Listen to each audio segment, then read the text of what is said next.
In a letter dated 26 June 2020, the Minister of Communications, Ekufu, directed the Ghana Broadcasting Corporation to reduce the number of channels on its digital terrestrial television platform from 6 to 3 channels.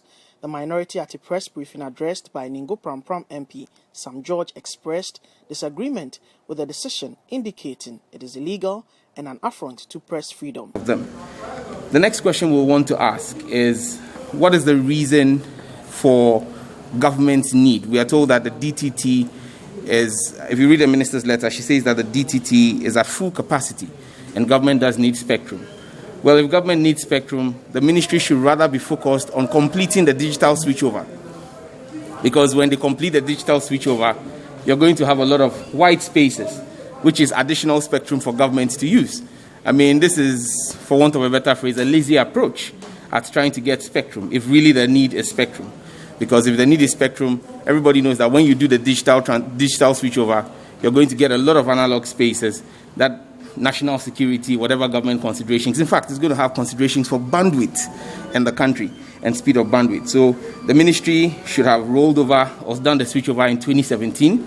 It's 3 years and over late, and the ministry is finding shortcuts to get spectrum. Again, we want to understand what the real need for spectrum is. But the Minister for Communications, Ekufu, responded to the minority's concern, describing it as one born out of mischief. To set the record straight, that there is a fundamental difference between spectrum and channels hosted on the DTT platform.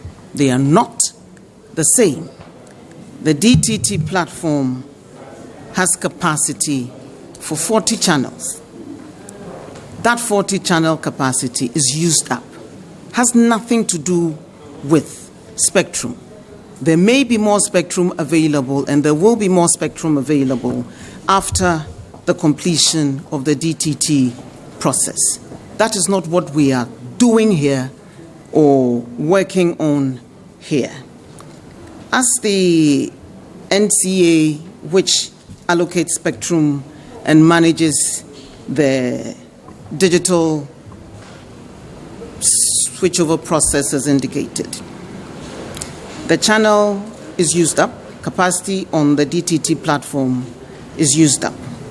For a variety of reasons, we've still been unable to complete the DSO process according to the schedule that we set ourselves, which would have commenced in June 2020, largely COVID-induced.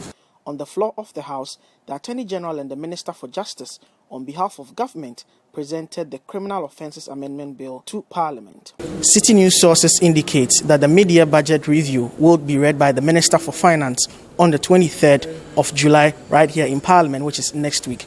Reporting for Citi News from Parliament, my name is Duke Mensonpoku.